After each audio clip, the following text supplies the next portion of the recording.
வணக்கம். நம் YouTube channel first maths class இது. கிளாஸ் 12th ஸ்டாண்டர்ட் சாப்டர் பஸ் 1 அணிகள் மற்றும் அணிக்கோவைகளின் பயன்பாடுகள். இன்றைக்கி 12th மேக்ஸோட ஃபஸ்ட்டு சாப்டர் பயிற்சி 1.1ல் ஃபஸ்ட்டு சம் -3 4 6 2 அதோட சேர்ப்பு அணியை காண போகிறோம். சரிங்களா? இப்போ சேர்ப்பு அணி அப்படின்னா ஃபஸ்ட்டு கொடுத்துருக்க கொஷினை ஏ ஈக்குவல்ட்டுன்னு போட்டு எழுதணும். ஏ -3 4 6 2 சரிங்களா? இதில் ஃபஸ்ட்டு என்ன கொஷின் கொடுத்துருந்தாலோ அதுக்கு ஒரு பேர் கொடுக்கணும். அதான் வந்து ஏ. சரிங்களா? ஏ இஸ் ஈக்குவல் டு -3 4 6 2 கட் பண்ணு. சேர்ப்பு அணி அப்படின்னா அட்ஜாயிண்ட். அட்ஜாயிண்ட் அப்படின்னா அட்ஜாயிண்ட் ஒரு ஷார்ட் ஃபார்ம் தான் வந்து அட்ஜுன்னு சொல்லுவோம். சரிங்களா? இப்போ இது வந்து என்னது, 2க்கு 2 ரோ 2 காலமா, 2 ரோ 2 காலம். அதுக்கு வந்து எப்படி அட்ஜாயிண்ட் கண்டுபிடிக்கணும் அப்படின்னா அட்ஜாயிண்ட்டுக்கு ஷார்ட் ஃபார்ம் தான் வந்து adj equal to A equal to. இப்போ அட்ஜாயிண்ட்டுக்கு வந்து 2 ரோ 2 காலம் அப்படின்னா ஃபஸ்ட்டு இங்கே இருக்கிற 3ஐயும் இங்கே இருக்கிற 2ஐயும் பிளேஸ் மட்டும் சேஞ்ச் பண்ணணும். அப்போ இங்கே என்ன வரும், 2 இங்கே -3. ஃபஸ்ட் ஒனுக்கு இந்த நம்பரும் பிளேஸ் மட்டும் சேஞ்ச் பண்ணணும். செகண்ட் டைம் பண்ணுறப்போ என்ன பண்ணணும், இந்த நம்பர்ஸ் ரெண்டும் அங்கேயே தான் இருக்கும். சிம்பிள் ப்ளஸ்ஸாக இருந்தால் மைனஸாக இருந்தால் ப்ளஸ்ஸு, இது மட்டும் தான் மாற்றுவோம். அப்போ இங்கே ரெண்டு பக்கமே ப்ளஸ்ஸாக இருக்குது. அப்போ இதுக்கு மைனஸ் மட்டும் மாற்றினா போதும். இவ்வளோ தான் அட்ஜாயிண்ட்.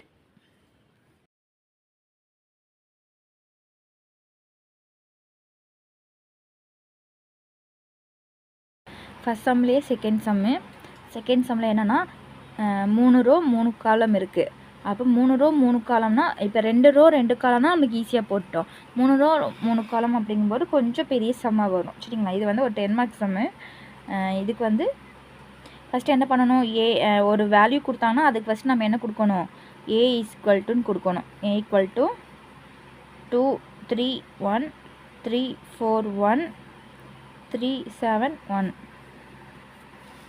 சரி, இதுக்கப்புறம் ஃபஸ்ட் நம்ம என்ன கண்டுபிடிக்க போகிறோம்னா அட்ஜே இஸ் ஈக்குவல் டு, நல்லா கவனிச்சுக்கோங்க, ஃபஸ்ட்டு ஒரு பெரிய ப்ராக்கெட் போடுங்க. சரிங்களா? ஏன்னா நம்மளுக்கு பெரிய சம்மா வரங்காட்டி நிறையா எழுத வேண்டியது இருக்குது. இப்போ ஃபஸ்ட்டு வந்து இங்கே என்ன நம்பர் இருக்குது, 2. இந்த 2ஆவது நம்பரில் இருக்கிற ரோவையும் 2ஆவது நம்பரில் இருக்கிற காலத்தையும் விட்டுருங்க. சரிங்களா? 2ஆவது நம்பரில் இருக்கிற ரோவையும் 2ஆவது நம்பரில் இருக்கிற காலத்தையும் விட்டோம்னா பேலன்ஸ் என்ன கிடைக்கும் நம்மளுக்கு, 4 1 7 1. அப்போது அதை ஃபஸ்ட்டு எழுதுங்க, மாடுலஸ் போட்டு எழுதணும். இது பேர் மாடுலஸ். இப்படி போகிற பேர் என்னது, மாடுலஸ். சரிங்களா? நம்ம எழுத போகிறது எல்லாமே நீ மாடுலஸ்குள்ளே தான் நம்ம எழுத போகிறோம்.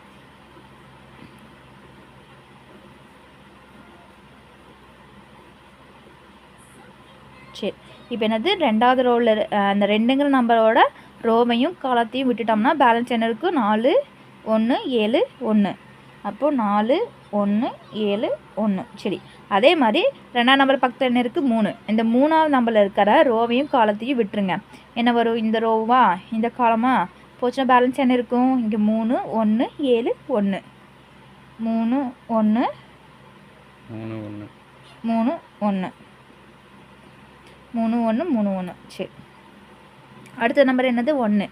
1ல் இருக்கக்கூடிய ரோவையும் காலத்தையும் விட்டுட்டோம்னா பேலன்ஸ் என்ன கிடைக்கும், 3 4 3 7 3 4 3 7.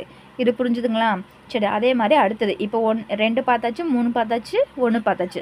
அடுத்தது என்ன இருக்குது, 3ல் 3ஓட ரோவையும் 3ஓட காலத்தையும் விட்டுட்டோம்னா உங்களுக்கு வந்து கன்ஃபியூஷனாக இருந்துச்சுன்னா 2 பார்த்தாச்சு 3 பார்த்தாச்சு 1 பார்த்தாச்சு. அடுத்தது கீழே இருக்கிற 2ஆவது ரோவில் இருக்க 3. சரிங்களா?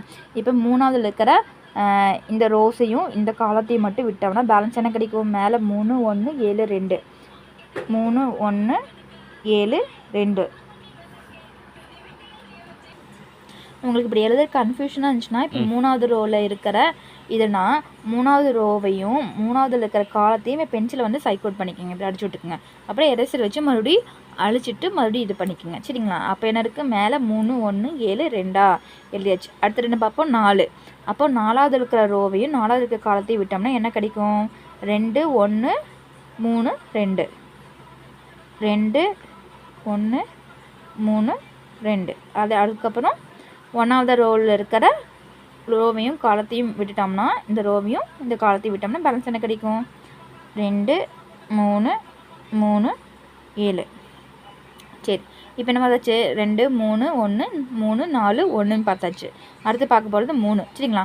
3வது ரோவில் இருக்க ரோவையும் காலத்தையும் விட்டோம்னா பேலன்ஸ் என்ன கிடைக்கும்? இந்த 3 1 4 1 3 1 4 1.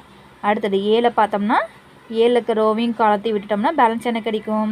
2 1 3 1 2 1 3 1.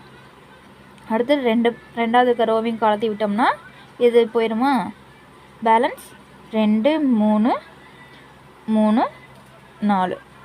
சரி, அவ்வளோதான். அப்புறம் இந்த ப்ராக்கெட் வந்து க்ளோஸ் பண்ணிக்கோங்க. இதுக்கப்புறம் ரொம்ப முக்கியமான ஒரு விஷயம் என்னென்னா, ப்ளஸ்ஸு மைனஸில் தான் நம்மளுக்கு எப்போவுமே கன்ஃபியூஷன் வரும். அதனால தான் நான் ஸ்டார்டிங்கில் உங்களுக்கு எந்த ப்ளஸ்ஸு மைனஸ் எதுவுமே போடவே கிடையாது. கடைசியாக போட்டுக்கலான்னு சொல்லிவிட்டு உங்களுக்கு இந்த மாடலஸ் மட்டும் எடுத்து எழுத சொல்லியிருக்கேன். சரிங்களா? இப்போ இதில் பார்த்தீங்கன்னா ஃபஸ்ட்டு இருக்க நம்பருக்கு ப்ளஸ் கொடுக்கணும், செகண்டாக இருக்க நம்பருக்கு மைனஸ் கொடுக்கணும், அதுக்கப்புறம் தேர்ட் நம்பருக்கு ப்ளஸ்ஸு, அடுத்தது minus plus minus plus minus plus. இந்த ஆறில் இப்படி எழுதுகிறப்போ நம்மளுக்கு எந்த ஒரு கன்ஃபியூஷனுமே வராது. கரெக்டாக நம்ம எழுதிக்கலாம். ஃபஸ்ட்டு இருக்க நம்பர் எல்லாத்தையுமே என்ன பண்ணணுமோ அதை பண்ணி எழுதிக்கிங்க. அதுக்கப்புறம் கடைசியாக சிம்பிள் மட்டும் போட்டுக்குங்க. கட்டுங்க. இது தெரியணும் இந்த எழுதுறது. இதுக்கப்புறம் இதுக்கு வந்து என்ன பண்ணிருக்கணும்னா டிரான்சிஸ்டர் கண்டுபிடிக்கணும். அது கையோட கையாக நம்ம மார்க் பண்ணிக்கிட்டே வரணும். சரிங்களா? இந்த நம்பருக்கான டிரான்சிஸ்டர் கண்டுபிடிக்கணும். ஈக்குவல் டு, அதே மாதிரி பெரிய ப்ராக்கெட் ஓப்பன் பண்ணிக்கிங்க. இதில் என்ன பண்ண போகிறோம் அப்படின்னா, இப்போ இங்கே இருக்க 4ஐயும் இந்த 2ஐயும் பெருக்கி எழுதணும். கிராஸ் மல்டிபிள் பண்ணுவோம். இது 2ஐயும் பெருக்கி எழுதணும். சரிங்களா? 4ஐயும் 2ஐயும் பெருக்கணும், அப்புறம் 7ஐயும் 1ஐயும் பெருக்கி எழுதணும். சரிங்களா? இப்போ 4 2 8. அடுத்தது 2வது நம்பர் இப்படி வந்துட்டு இங்கிட்ட இருந்த மாதிரி ஸ்டார்ட் பண்ணுறப்போ நம்ம என்ன பண்ணணும்னா மைனஸ் சிம்பிள் போடணும். சரிங்களா? 4 2 பெருக்கி போகிறப்போ ஒன்றும் பிரச்சனையே இல்லை, அது ப்ளஸ்ஸாகவே இருக்கும். அடுத்த நம்பருக்கு இங்கிட்ட கையெடுத்து வைக்கிறப்போ நம்ம என்ன போடணும்? மைனஸ் போட்டு ஸ்டார்ட் பண்ணணும். அப்போது 1 7 7. சரிங்களா? அடுத்தது இங்கே என்ன சிம்பிள் இருக்குது? அந்த மைனஸ் போட்டிருக்குங்க. அப்புறம் என்ன எழுதணும்? 3ஐயும் 2ஐயும் பெருக்கணுமா? 3 2 6. அடுத்தது 2 கிட்ட இருந்து அடுத்து 3 கைக்கு போகும்போது மைனஸ் போடணும். மைனஸ் 4 3 3. அடுத்து இங்கே என்ன சிம்பிள் இருக்குது? 3. அப்புறம் என்ன பண்ணணும்? 3ஐயும் 7ஐயும் பெருக்கணும். 3 21. அடுத்து 3க்கு போகிறப்ப என்ன பண்ணணும்? மைனஸ் போடணும். 3 12. இப்படியே எல்லா நம்பருமே நம்ம பெருக்கி பெருக்கி போடணும். சரிங்களா?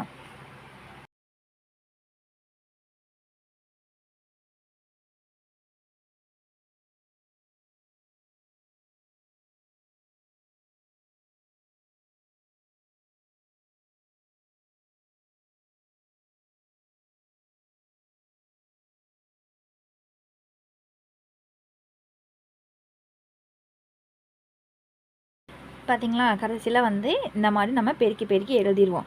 எழுதிட்டு அதே மாதிரி ஒரு அடைப்புக்குறி போட்டு அதுக்கான டிரான்சிஸ்டர் மறக்காமல் கண்டினியூஸாக போட்டுக்கிட்டே வரணும். இதுக்கப்புறம் என்ன பண்ண போகிறோம்னா ப்ளஸ் பண்ணுறது மைனஸ் பண்ணுறது பண்ணிவிட்டு மைனஸ் சிம்பிள் இருந்தால் உள்ளே மல்டிபிள் பண்ணணும். சரிங்களா? இப்போ இங்கே என்ன இருக்குது? ப்ளஸ் இருக்கா? அப்போ ப்ளஸ் இருந்தால் இந்த வேல்யூஸ் அப்படியே தான் இருக்கும். அப்போ இங்கே என்ன வரும்? 8 மைனஸ் 7ங்கிறது அப்படியே இருக்கும். இங்கே என்ன இருக்குது? மைனஸ் இருக்குது. மைனஸ் வந்து உள்ளே மல்டிபிள் பண்ணுறப்போ என்னவாகும்? இங்கே இருக்கிற மைனஸ் உள்ளே போகிறப்போ இங்கே -6 ஆகும். இங்கே என்ன ஆகும்? +3 ஆகும். மைனஸ் இன்ட்டு மைனஸ் ப்ளஸ் ஆகும். சரிங்களா? +3. அப்போ இங்கே இருக்கிற ப்ளஸ் உள்ளே போகிறப்போ அந்த நம்பர் அப்படியே தான் இருக்கும். 21 மைனஸ் 12. இங்கே இருக்க மைனஸ் உள்ளே போகிறப்போ -6 + 7. அதே மாதிரி இங்கே இருக்க ப்ளஸ்ஸாக இருக்கிற நம்பர் எல்லாமே அப்படியே தான் இருக்கும்.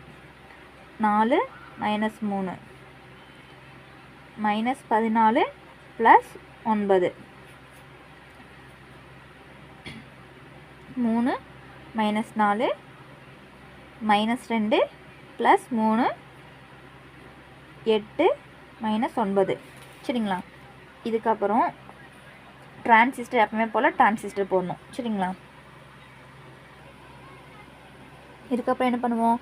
எப்பவுமே போலயே கூட்டுறது கழிக்கிறது இந்த 2 ஸ்டெப் தான் இங்கே நடக்கும். இங்கே என்ன இருக்குது?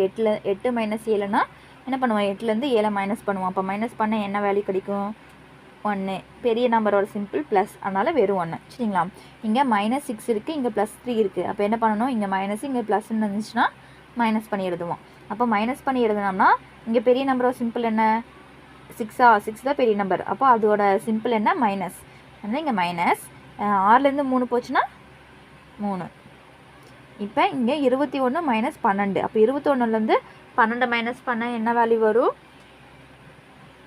9. இங்கே பெரிய நம்பரோட வேல்யூ என்னது, 21. அப்போ அதோட சிம்பிள் என்ன, ப்ளஸ். அப்போ வெறும் +9. சரி, அதே மாதிரி -6லேருந்து +7 போச்சுன்னா என்ன வரும், மைனஸ் பண்ணணுமா ப்ளஸ் பண்ணணுமா, மைனஸ் பண்ணணும். மைனஸ் பண்ணி ஆன்சர் 1. 4லேருந்து -3 மைனஸ் பண்ணால் பேலன்ஸ் 1. -14 + 9. அப்போ 14லேருந்து 9 மைனஸ் பண்ணோம்னா என்ன வேல்யூ வரும், 5. அப்போது இங்கே பெரிய நம்பரோட சிம்பிள் என்னது, மைனஸ். அதனால் -5. 3 - 4. அப்போ என்ன பண்ணணும், மைனஸ் பண்ணணும். மைனஸ் பண்ணி பெரிய நம்பரோட சிம்பிள் போடணும். -2 + 3. அப்போ என்ன பண்ணணும், மைனஸ் பண்ணணும், பெரிய நம்பரோட சிம்பிளை போடணும். இப்போ 1. 8 - 9. என்ன பண்ணணும், இதுக்கும் மைனஸ் தான் பண்ணுவோம். பெரிய நம்பர் வந்து 9 கட்டி -1. இதுக்கு டிரான்சிஸ்டர். அடுத்த ஸ்டெப் என்ன பண்ணணும்னா, டிரான்சிஸ்டர் என்ன, இங்கே இருக்கிற இந்த ரோவை, இங்கே இருக்க காலத்தை நம்ம ரோவாக மாற்றுவோம். ரோவை காலமாக மாற்றணும், காலத்தை ரோவாக மாற்றணும். அது பேர் தான் டிரான்சிஸ்டர். அப்போ இங்கே இருக்கிற இந்த காலத்தை நம்ம ரோவாக இப்படி கன்வெர்ட் பண்ண போகிறோம் சரிங்களா. அப்போ இங்கே என்ன இருக்குது, 1 - 3 9 1 1 -5 -1 1 -1 இவ்வளோ தான். இங்கே மேலே இருக்க டிரான்சிஸ்டர் போயிடும் சரிங்களா. டிரான்சிஸ்டர் பண்ணியாச்சு. இவ்வளோ தான் சம்மு. இது பேர் தான் நம்ம அஜ்ஜே. இது நம்ம இப்போ கண்டுபிடிச்ச பேர் தான் அஜ்ஜே. அஜ்ஜேங்கிறது வேறு ஒன்றுமே இல்லை. இன்னொருக்கோ இந்த 2 சம்மையும் சேர்த்து ஒரு ஓவர்வியூ மட்டும் பார்த்தலாம் ஓகேங்களா. இன்றைக்கி நம்ம என்ன கிளாஸ் பார்த்தோம், 12th ஸ்டாண்டர்டோட ஃபஸ்ட்டு சாப்டர்னா அணிகள் மற்றும் அணிக்கோவைகளின் பயன்பாடு சரிங்களா. அதில் பயிற்சி 1.1ல் ஃபஸ்ட்டு சம் பார்த்துருக்கோம் சரிங்களா. ஃபஸ்ட்டு சம்மோட ரோவு காலம் என்னது, 2 × 2 2 × 2 ஓடுது. A = -3 4 6 2. ஏன்னா ஏங்கிறது எப்படி வந்துச்சுன்னா நம்ம கொடுத்துருக்க கொஷின் தான் நம்ம ஏவாக எடுத்துப்போம். அதுக்கு அஜ்ஜி எப்படி கண்டுபிடிக்கணும், எப்பவுமே மறக்கவே கூடாது. ஃபஸ்ட்டு இருக்கிற இந்த நம்பரையும் அடுத்து கீழே இருக்கிற கடைசி நம்பரையும் நம்ம என்ன பண்ணணும், ப்ளேஸ் மட்டும் சேஞ்ச் பண்ணணும். அதுக்கப்புறம் இருக்கிற 2 நம்பருக்கு ப்ளேஸ் சேஞ்ச் பண்ணக்கூடாது, சிம்பிளை மட்டும் தான் சேஞ்ச் பண்ணணும் ஓகேங்களா. அதே மாதிரி அடுத்த சம்மு, இது வந்து இதோட ரோவும் காலம் என்னது, 3 × 3 சரிங்களா. அதுக்கு நம்ம என்ன பண்ணுவோன்னா, ஒவ்வொன்றுக்கும் ஃபஸ்ட்டு ரெண்டாம் நம்பரை பார்க்குறோம்னா 2ஆம் நம்பரோட ரோவிங் காலத்தை விட்டுட்டு பேலன்ஸ் இருக்கிறத நம்ம எடுத்து எழுதுவோம் சரிங்களா. அதே மாதிரி 3ஆம் நம்பருக்கு பார்க்குறப்போ பேலன்ஸ் என்ன இருக்கும், ரோவும் காலமும் போச்சுன்னா என்ன இருக்கும், 3 1 3 2. அடுத்தது 1 பார்த்தோம்னா என்ன வரும், இந்த ரோவும் இந்த காலமும் போயிடுமா. அப்போ என்ன வரும், 3 4 3 7 சரிங்களா. அதே மாதிரி ஒவ்வொன்றுக்கா பார்க்குறப்ப இப்படி வரும். அதே மாதிரி சிம்பிள் எப்படி போடணும், first plus minus plus minus plus minus plus minus plus சரிங்களா. இதுக்கு கன்ஃபார்மாக என்ன பண்ணணும், டிரான்சிஸ்டர் பண்ணணும். கடைசியாக மறந்துடாதீங்க, டிரான்சிஸ்டரை மறக்கக்கூடாது. அப்புறம் என்ன பண்ணுவோம், அதுலேருந்து நம்ம என்ன பண்ணணும்னா மல்டிபிள் பண்ணணும், கிராஸ் மல்டிபிள். ஃபஸ்ட்டு 4ஐயும் 2ஐயும் பெருக்கி எழுதணும். அடுத்த நம்பருக்கு போகிறப்போ மைனஸ் கையை போடணும் சரிங்களா. கையை மைனஸ் போட்டு அடுத்த நம்பர் பெருக்கணும். 7ஐயும் 1ஐயும் பெருக்கி எழுதணும் சரிங்களா. பெருக்கிறதுனா -7 வந்துச்சா. அடுத்தது அதே மாதிரி ஒவ்வொன்றுமே மைனஸ் பண்ணி பெருக்கி எழுதுங்க. எழுதிட்டு கடைசியில் வந்து இந்த சிம்பிளாக இங்கே என்னென்ன சிம்பிள் இருக்கோ அதை அப்படியே எடுத்து எழுதுங்க. அதுக்கப்புறம் நம்ம சிம்பிள் எல்லாமே உள்ளே மல்டிபிள் பண்ணிக்கலாம் சரிங்களா. சரி, சிம்பிள் எல்லாமே நம்ம உள்ளே மல்டிபிள் பண்ணதுக்கப்புறம் இந்த மாதிரி தான் ஆன்சர் வந்திருக்குமா. இந்த ஆன்சரை என்ன பண்ணணும், கூட்டணும், கழிக்கணும். கழிச்சிட்டு பெரிய நம்பரை சிம்பிள் எதுவோ அதை எடுத்து போடணும் சரிங்களா. ப்ளஸ்ஸாக இருந்துச்சுன்னா நீங்கள் சிம்பிள் போட வேண்டியதில்லை. மைனஸ் தான் பெரிய நம்பராக இருந்தால் மைனஸ் கம்பல்சரி போடணும் சரிங்களா. அதுக்கப்புறம் என்ன பண்ணுவோம், இங்கே வந்திருக்க இந்த ஆன்சர் தான் டிரான்சிஸ்டர் பண்ணணும். டிரான்சிஸ்டர் பண்ணுற எப்படி, காலத்தை ரோவாக கன்வெர்ட் பண்ணி எழுதணும், காலத்தை ரோவாக மாற்றி எழுதணும் சரிங்களா. இப்போ 3 1 -3 9 அப்படின்னா எப்படி எழுதணும், 1 -3 9ன்னு இந்த மாதிரி எழுதணும். அப்புறம் 1 1 -5னா 1 1 -5ன்னு இங்கே எழுதணும். -1 1 -1 அப்படின்னா -1 1 -1 இப்படி மாற்றி எழுதணும். அவ்வளோதான். இதுதான் வந்து காலம் ரோ அண்ட் காலம் 3க்கு 3ன்னு இருந்துச்சுன்னா இந்த மெத்தடில் போடணும். சரிங்களா? அடுத்தது 1/3 × 2 2 1 -2 1 2 1 -2 2. சரிங்களா? இதோட சேர்ப்பணியை காணணும். என்னடா இத்தனை சம்முக்கு முன்னாடி வெறும் நம்பர் இந்த ப்ராக்கெட்குள்ளே இருக்க நம்பர் மட்டும்தான் இருந்துச்சு, இப்போ மட்டும் எக்ஸ்ட்ரா 1/3 வந்திருக்கே, இது எப்படி போகிறதுன்னு நினைக்கிறீங்களா? அதுக்கான ஒரே ஒரு சின்ன ஃபார்முலா மட்டும் நான் கொடுக்குறேன். அதை சப்ஸ்டியூட் பண்ணி ஆன்சர் கண்டுபிடிச்சிட்டு வாங்க. அடுத்த வீடியோவில் இதுக்கான ஆன்சரையும் நம்ம பார்க்கலாம். சரிங்களா?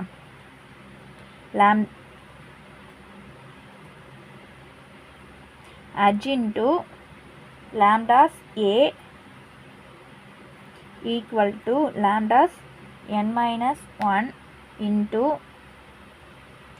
HA. இந்த ஃபார்முலா சப்ஸ்டியூட் பண்ணி நீங்கள் ஆன்சர் கண்டுபிடிச்சிடுவாங்க. முடியலைன்னா ஆன்சர் கண்டுபிடிச்சிங்கன்னா ஆன்சர் என்னங்கிறது கமெண்ட்டில் சொல்லுங்கள். அதே மாதிரி சப்ஸ்கிரைப் பண்ணுங்கள், லைக் பண்ணுங்கள், ஷேர் பண்ணுங்கள். அடுத்த வீடியோ